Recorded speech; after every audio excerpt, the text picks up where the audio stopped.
The merciless sun of the New Mexico Territory beat down, turning the trail to Fort Sumner into a haze of shimmering heat, as Billy the Kid and his 4 riders pushed their weary horses toward the town. It was the brutal summer of 1881, and the name William H. Bonney was already a legend, whispered on the wind like a promise or a threat, depending on who was listening. The silence was thick, broken only by the rhythmic creak of worn saddle leather and the faint jingle-jangle of the men's spurs. They rode past sun-bleached signposts and skeletal remains of cattle, victims of the brutal dry spell that had choked the region for nearly a year. Tom O'Folliard, Billy's loyal second, adjusted his wide-brimmed hat, his eyes sharp beneath the brim. "This drought's got teeth, Billy," he muttered, the dry air scratching his throat. "Even the saloon whiskey's probably dust by now." Billy just squinted, his gaze fixed on the smudge of buildings ahead. He was barely 21, but the hard lines around his eyes spoke of 1,000 days spent on the run and a keen, calculating mind. Fort Sumner was quiet, too quiet. The horses' hooves kicked up a cloud of fine ochre dust as they entered the main street. The air was thick with the smell of dry earth, old manure, and something else, desperation. Outside the dilapidated general store, a small crowd of townsfolk stood, their faces drawn and etched with worry. Billy immediately noticed the tension. It was heavier than the heat. Billy dismounted with the fluid grace of a man who lives by the gun. Doc Scurlock, the strategist of the group, followed, his former medical bag now containing spare ammunition. "Looks like a wake, kid," Doc observed, chewing on a piece of straw. Billy didn't answer. His attention was caught by a skinny, dark-haired man named Javier, standing apart from the others, leaning against a water trough long since emptied. Javier looked like a shadow of a man, his clothes ragged, his skin pulled tight over his bones. Billy approached him, the young outlaw's Colt .45 hanging low on his hip, a clear statement of authority. "Trouble, friend?" Billy's voice was surprisingly soft, without the bravado one might expect. Javier flinched, then looked up, his eyes dull with defeat. He recognized the famous boyish face immediately. "It ain't trouble, Mr. Bonney," Javier rasped, his throat dry as bone. "It's just the way things are when the law's got a black heart." Javier then told a story that cut through the outlaw's professional detachment. His younger brother, Pablito, just a boy of 14, had been wandering the outskirts, weak with hunger. Pablito had approached the town's most powerful man, Sheriff Silas Iron Hand Vance, a brute known for his iron grip and his posse of hired guns. The boy had simply begged for a handful of cornmeal. "And Vance?" Billy prompted, his eyes narrowing slightly, the familiar chill of righteous anger beginning to stir in his chest. Javier spat a mouthful of dust onto the ground. Vance laughed, said a filthy meskin beggar didn't deserve a white man's food, said if the boy was truly hungry he'd eat anything. Javier's voice cracked. Then he sent one of his men to the stable and brought back a dead field rat, threw it at Pablito's feet. "Here's your dinner, boy," he yelled. "Eat it or starve." A heavy silence descended. Billy felt the weight of every hungry soul in the town pressing in. He didn't need to ask if the boy ate it. The shame and the crushing hunger were a common language on the frontier. "Where's the boy now?" Billy asked. Javier's eyes finally showed a flash of fierce pain. "He ran, vanished into the desert. He'd rather face the coyotes than that kind of shame. He's gone, Mr. Bonney, and Vance just had another round of whiskey." Billy looked away, his jaw tight. The injustice of it was simple, profound, and utterly unforgivable in the unwritten code of the frontier.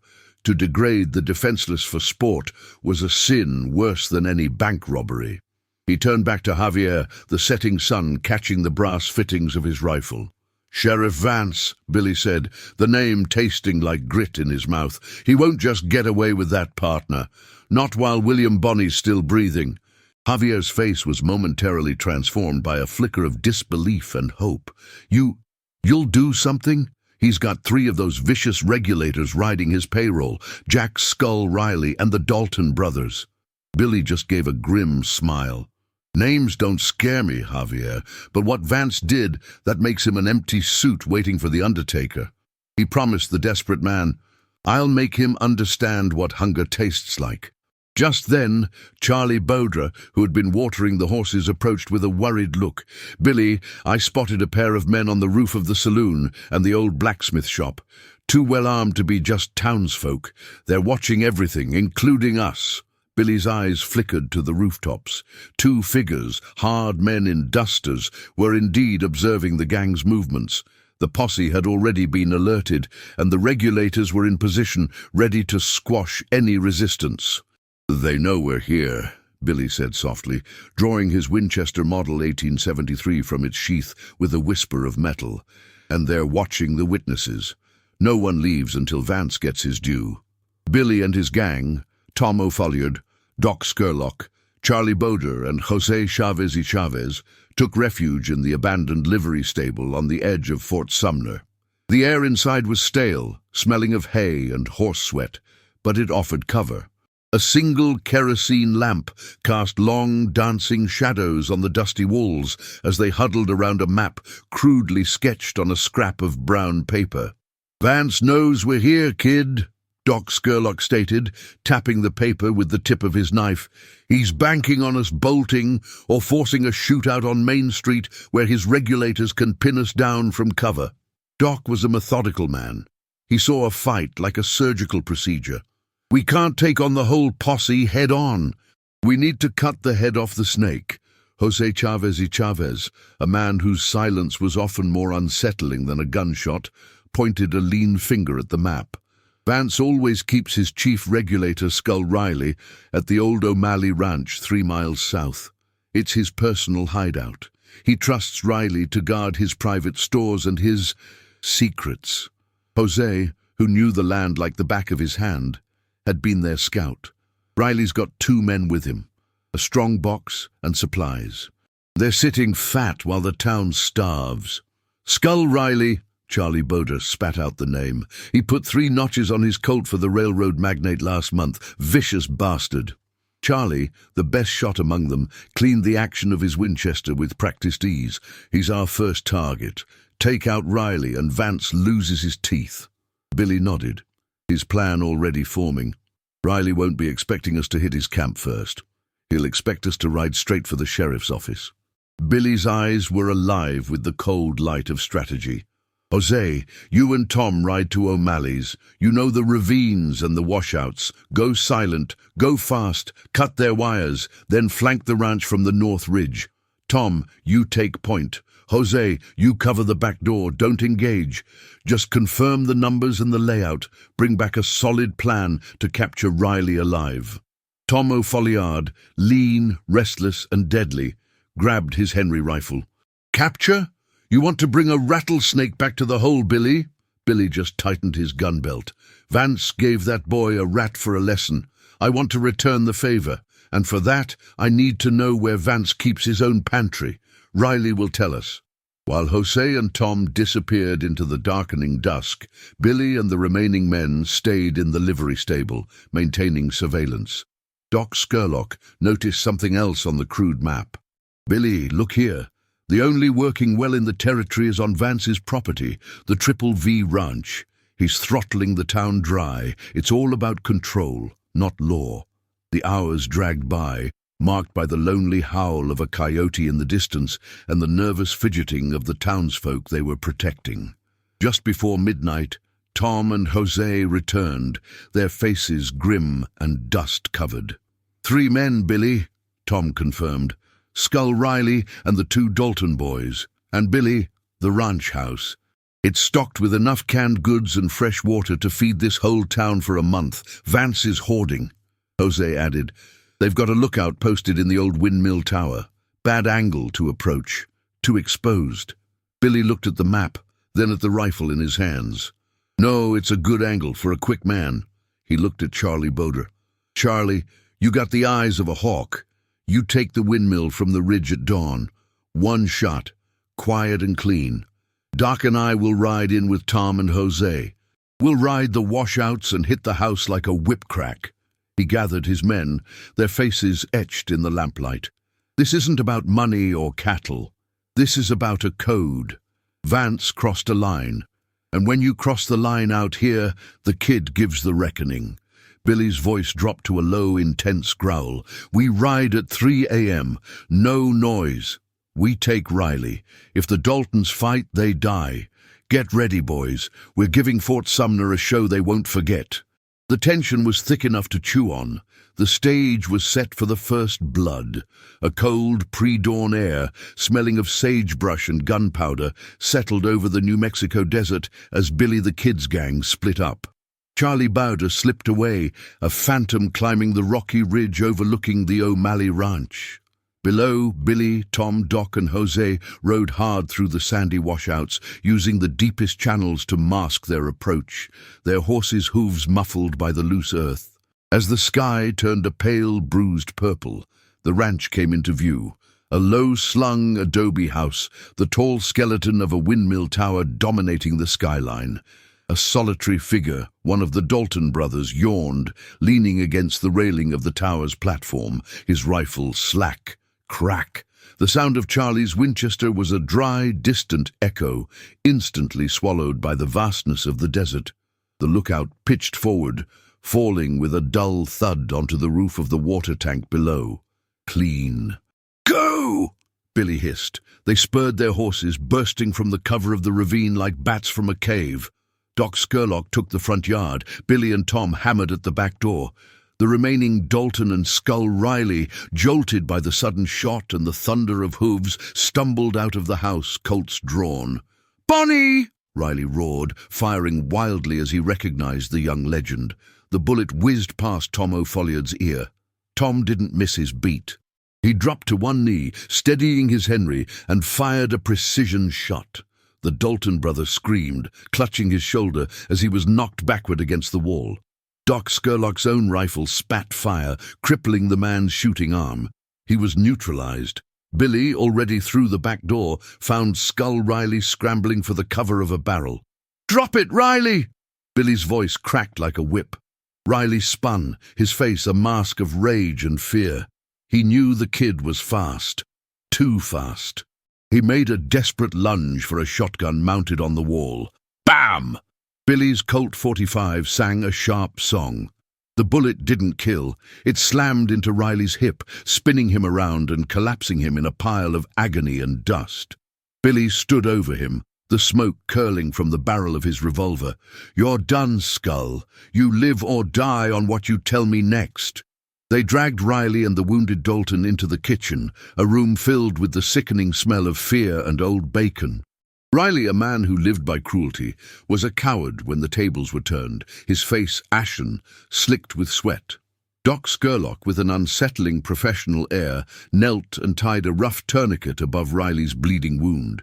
"You talk, or I let this blood run out slow," Doc said, his voice quiet and chilling. Billy slammed a small, leather-bound ledger onto the table. "Where is the main supply? The well water? The food Vance is hoarding?" Riley, gasping, fought against the pain.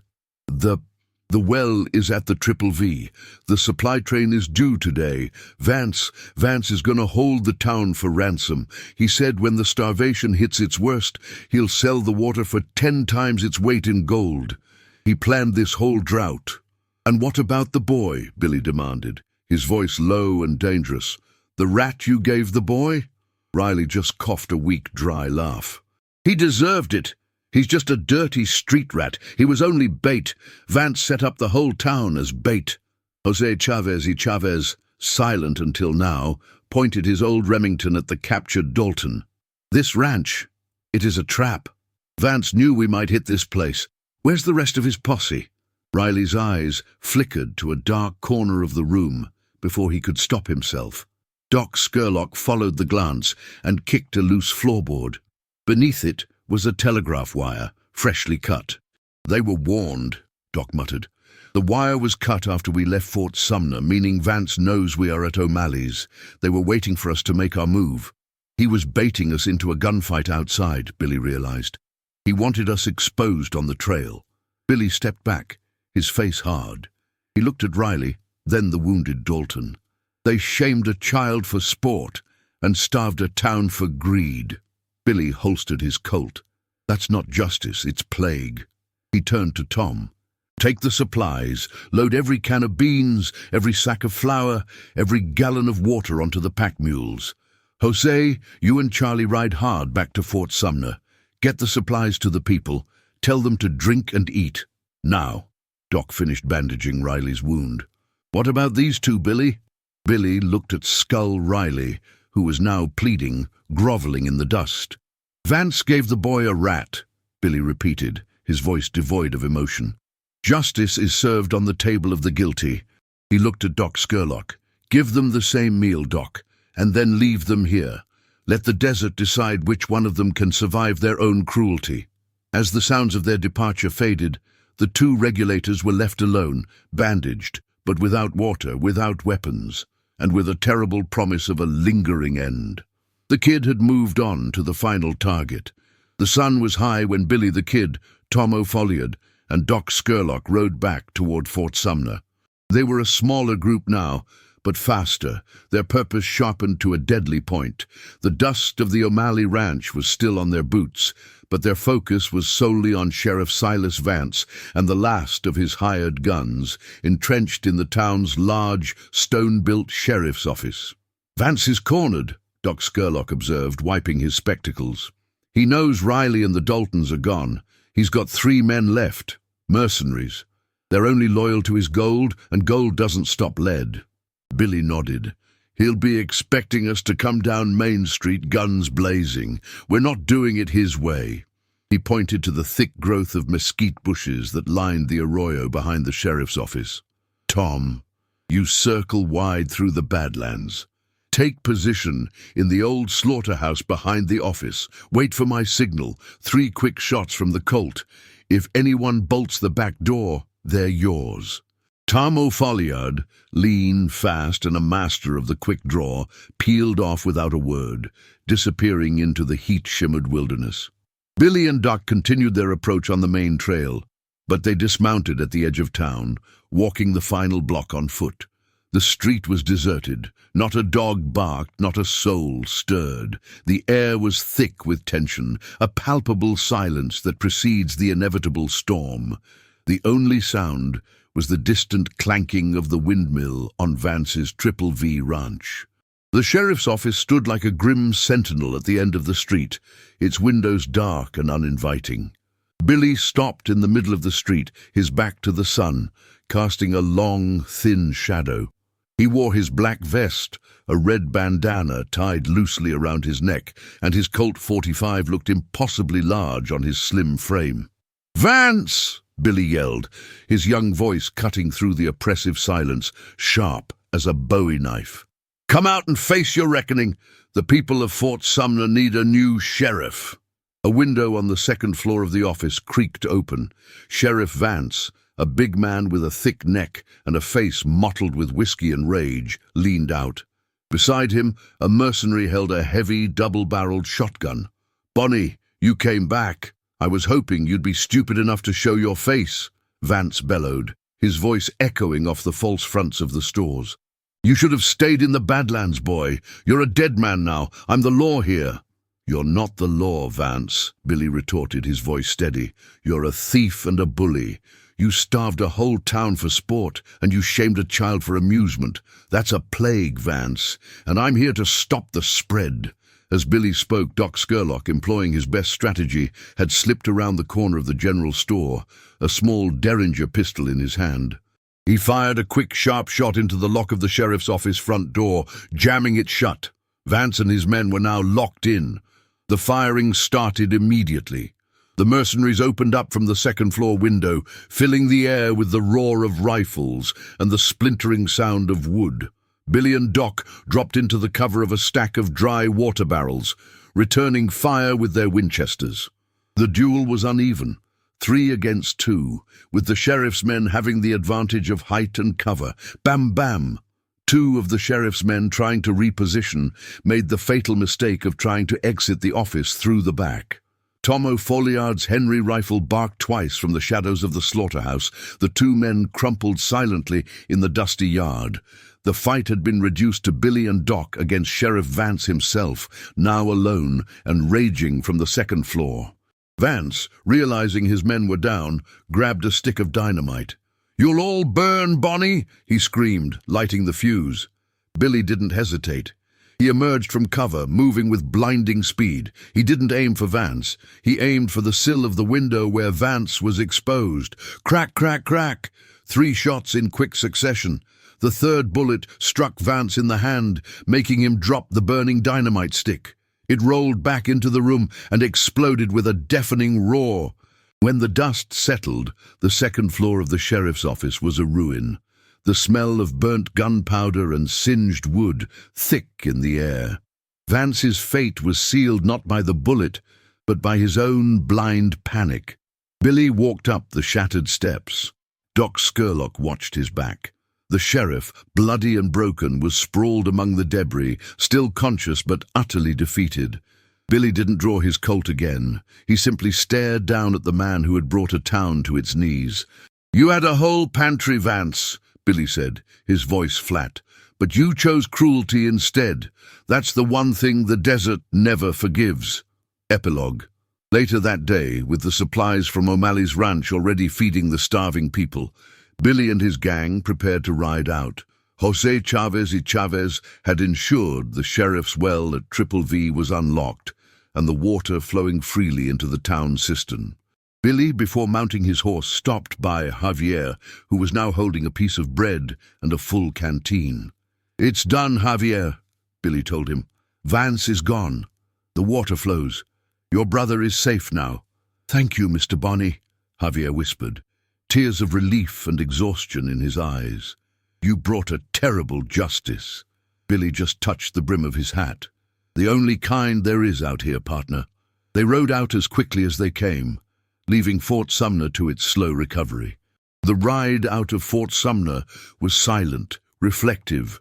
The taste of dust and the bitter tang of necessary violence clung to Billy's clothes. The horizon blurred into the same merciless sun and vast, empty sky that had witnessed the cruelty and the reckoning. They had brought food, water, and justice, but they were still outlaws, hunted men. Doc Scurlock broke the silence. "That was a high price for a child's dignity, Billy." Billy rode on, his eyes scanning the landscape, every shadow a potential ambush. "Dignity is the only thing that separates a man from the coyotes, Doc. Vance took that from the boy, and out here you don't cross that line. Not even God forgives that." They rode for 3 days, stopping only at hidden springs and under the overhangs of sandstone cliffs. The news of what happened at Fort Sumner, how the young outlaw Billy the Kid had come like a storm to punish the corrupt sheriff for his inhumanity, began to spread across the territory like wildfire. The tale was embellished with every telling, how Billy personally forced the sheriff to eat the rat, how the bodies of the regulators were found without a scratch but starved to death on a feast of hoarded goods, how the kid was a protector of the poor. But the truth was harsher. Billy was still a killer, a fugitive with a price on his head, the violence necessary but never clean. On the 4th morning, near the border of Arizona, Billy turned to his men. "We split up here. The Rangers and the Pinkertons will be swarming the trails. Tom, you and Jose head south. Doc and Charlie, you go north, cross the border and lay low." "What about you, Billy?" Tom O'Folliard asked, his concern genuine. Billy just smiled, a quick, fleeting gesture that barely touched his eyes. "I'm the ghost now, boys. The shadow in the arroyo. No one hunts a shadow." He adjusted his cartridge belt, his rifle already sheathed. "We meet at the Pecos crossing in 6 months if the trail is clear." The men nodded, understanding the code. A handshake, a quick glance of loyalty, and they dispersed, each riding toward a separate corner of the sprawling, indifferent desert. Billy turned his horse eastward, toward the deep heart of the Badlands, a place where only the most desperate and the most powerful survived. He rode alone, the silence unbroken for hours. The sun began its slow, inevitable descent, bathing the desert floor in hues of orange